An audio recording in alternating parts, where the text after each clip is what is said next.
여러분들을 주님의 이름으로 환영합니다. 코로나 바이러스 사태가 전 세계를 강타한 지 어느덧 1년이 넘었습니다.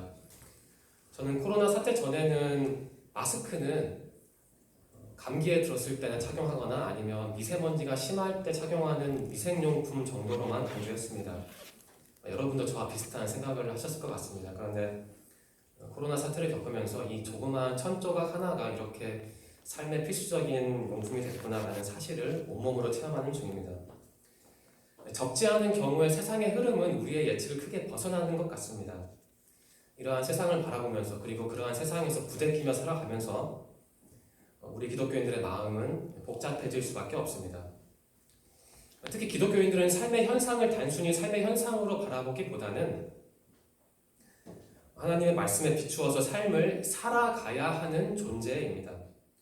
따라서 우리는 우리에게 영향을 주는 삶의 흐름 속에서도 다른 사람보다 더 깊이 고민해야 하고 무엇보다 하나님이 원하시는 생각과 행동은 무엇인지를 깊이 묵상해야 합니다.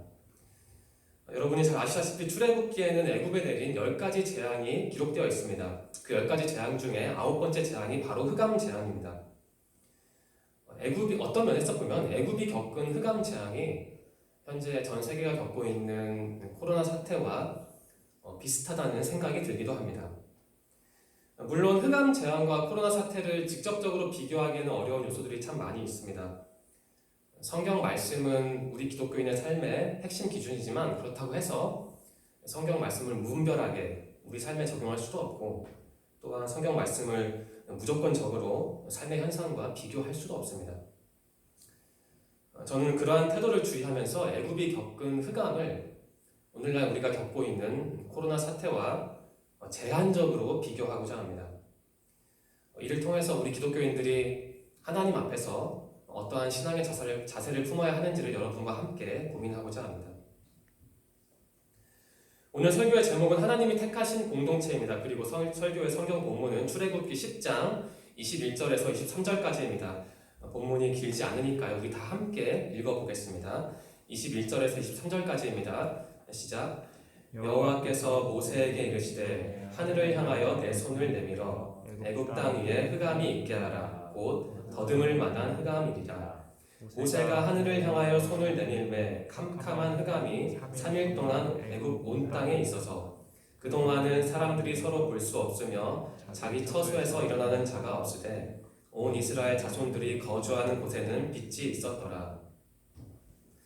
저는 성경을 읽다가 마음에 다가오는 말씀을 기록해두는 개인 성경 노트를 가지고 있습니다.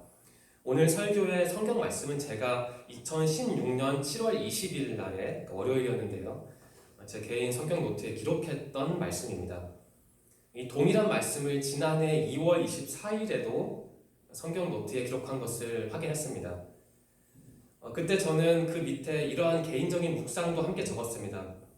개인적인 묵상이기 때문에 다소 비약적이고 거칠지만 제가 한번 그대로 읽어드리겠습니다. 현재 한국을 포함한 여러 국가는 코로나 바이러스로 고통받고 있다. 교회의 주일 예배도 영향을 받고 있다. 사회적으로나 영적으로 그야말로 어둠, 흑암 상태인 것이다. 얼마 전부터 이 성경 구절이 마음에 다가왔다. 모세가 활동하던 당시 애굽의 상황이 이 땅의 상황과 비슷해 보인다. 그 끝을 예측하기 어려운 짙은 어둠. 그럼에도 불구하고 선택받은 우리는 빛 가운데 거했다. 지금은 간절하고 철저하게 기도해야 할 시기이다. 애굽의 권력과 부유함도 저 어둠을 넘어서지 못했다. 하지만 선택받은 이스라엘 민족은 빛 가운데 거했다. 이 시기를 통해서 나는 주님을 내 인생의 중심에 두려야 한다. 이러한 태도가 바로 빛이 아닐까. 이러한 묵상을 그 밑에 적었습니다. 코로나 사태는 여전히 진행형입니다. 세계의 거의 모든 나라가 고통을 당하고 있습니다.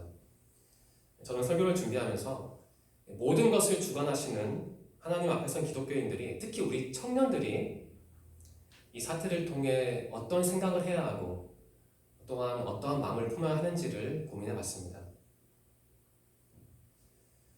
출애굽기 10장은 하나님의 애굽에 내린 10가지 재앙을 기록하고 있습니다. 하나님의 명령을 받은 모세는 이스라엘 민족을 이끌고 애굽을 탈출하겠다고 바로왕 앞에 가서 선언했습니다. 물론 바로왕은 이것을 거절했습니다.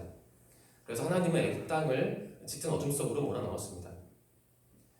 하지만 앞서 겪은 8가지 재앙을 보고서도 바로 왕은 여전히 고집스러웠고 또 사나웠습니다.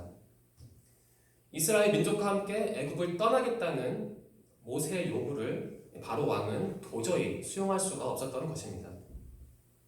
그래서 하나님께서는 애굽 땅을 짙은 어둠 속으로 몰아넣으신 것이죠.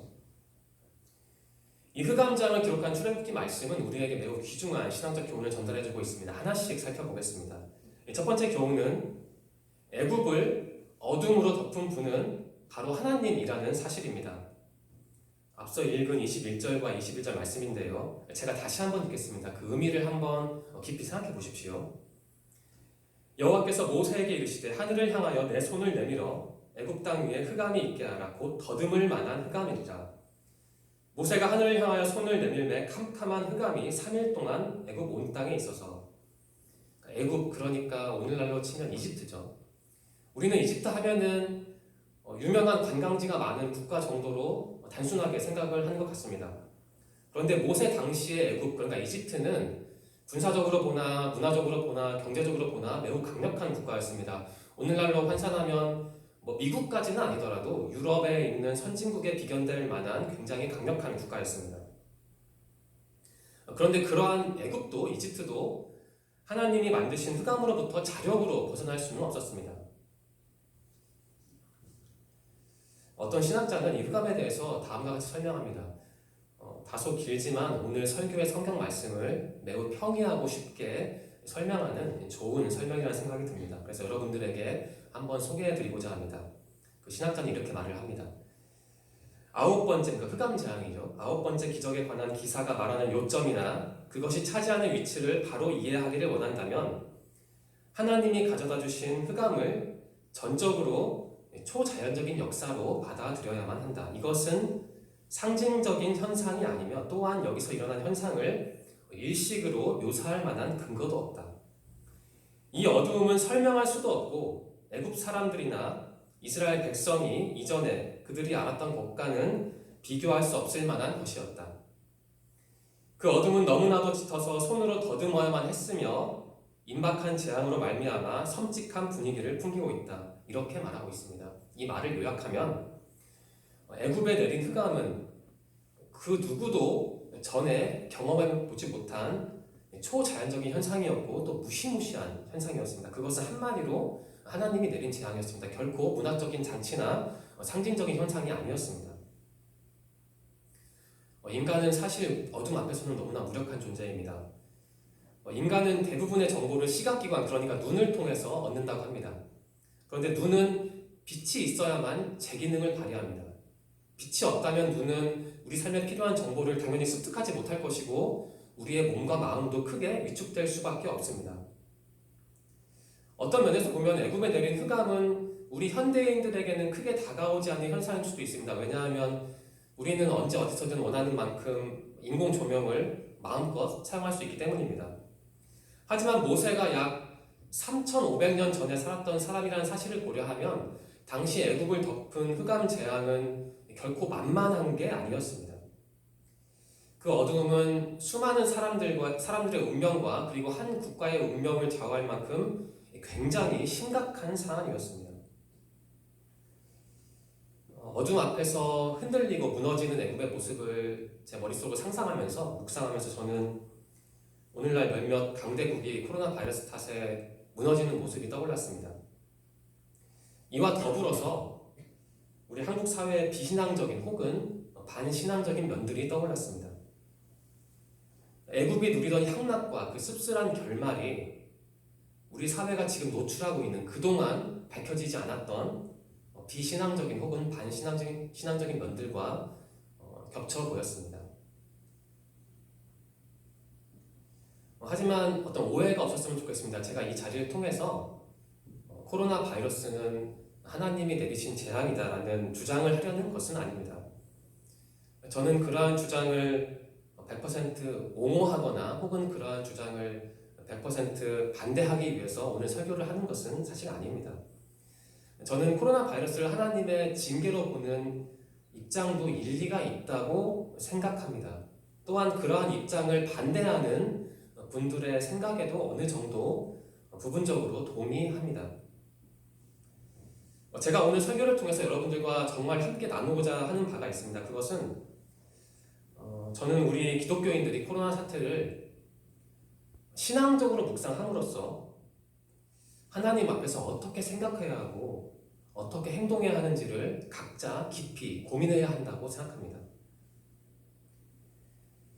애굽이 겪은 흑암은 하나님을 등진 채 살아가던 애굽 사람들의 모습을 고스란히 드러냈습니다. 신앙적으로 따져보면 당시 애굽의 모습이 오늘날의 한국 사회와 한국 기독교인들과 무엇보다 한국 교회에 전달하는 신앙적 메시지가 분명히 있을 것입니다. 뿐만 아니라 저는 애굽이 겪은 흑암을 우리 각자의 내면에도 적용할 수 있다고 말씀드리고 싶습니다. 가령 비록 저도 교역자이고 여러분들과 같이 하나님 앞에 선 기독교인이지만 제 마음에, 제 내면에 혹은 제 신앙의 일부분에도 그 애굽의 흑암이 있는 것은 아닐까라는 반성과 회개를 했습니다. 이 말씀을 묵상하면서요. 다음으로 오늘의 성경 말씀이 우리에게 주는 두 번째 교훈은 하나님은 당신의 사람들을 선택하셔서 빛 가운데 살게 하신다는 사실입니다. 애굽 전역에는 흑암이 있었지만 이스라엘 민족이 살던 곳에는 빛이 있었다고 성경은 분명히 기록하고 있습니다. 10장 23절 후반부인데요. 제가 읽겠습니다. 이스라엘 자손들이 거주하는 곳에는 빛이 있었더라. 이와 관련해서 어떤 신학자는 이렇게 설명을 합니다. 한번 읽어드리겠습니다. 이것은 의심할 여지 없이 초자연적인 흑암이기 때문에 더욱 무섭고 놀라운 것이다. 옆에 서 있는 사람도 볼 수가 없고 어느 누구도 그 칠흑 같은 어두움을 피하거나 거부할 수 없었다. 오직 이스라엘 자손만이 어떤 빛을 가질 수 있었는데 그곳은 그들의 주거지로서 이는 그들의 집을 말하는 것 같다. 이렇게 설명하고 있습니다. 이 말을 정리하면 23절 말씀에 기록된 거주하는 곳은 이스라엘 민족이 거하던 곳, 그러니까 그들의 집을 의미한다고 합니다. 가정을 의미하는 거죠. 애굽 전역에는 짙은 어둠이 깔려 있었지만 그 애굽 땅의 어느 곳에서 모여 살고 있던 이스라엘 민족의 거주지, 곧 그들의 집에는 빛이 있었다는 설명입니다. 그렇다면 우리는 이러한 질문을 던질 수가 있습니다. 왜 하나님은 이스라엘 민족이 거주하는 곳에 빛을 허락하셨을까? 여러분은 어떻게 생각하십니까? 사실 하나님이 이스라엘 땅, 그러니까 애굽 땅에 10가지 재앙을 내리신 이유는 간단합니다. 이스라엘 민족을 애굽 땅에서 탈출시키기 위해서였습니다. 즉 하나님이 애굽 땅에 내린 징계는 이스라엘 민족과 애굽 민족을 구분하는 징계였습니다. 즉 재앙을 통해서 하나님은 애굽과 이스라엘 민족을 나눈 것입니다. 애굽 사람이 사는 땅에는 재앙이 있었지만 이스라엘 사람들이 사는 곳은 하나님께서 지켜주셨기 때문에 어떠한 재앙도 없었습니다. 그것을 성경은 빛으로 기록하고 있습니다. 하나님은 애굽 땅을 흑암으로 덮음으로써 이스라엘 민족을 애굽 땅에서 탈출시키려고 했습니다. 하나님은 애굽에는 어둠을 그리고 이스라엘 민족에게는 빛을 허락함으로써 애굽 민족과 이스라엘 민족을 선명하게 구분하셨습니다. 하나님을 등진 채 살아가던 소위 잘 나가던 애굽 민족은 흑암에 휩싸여서 서서히 무너지고 있었습니다.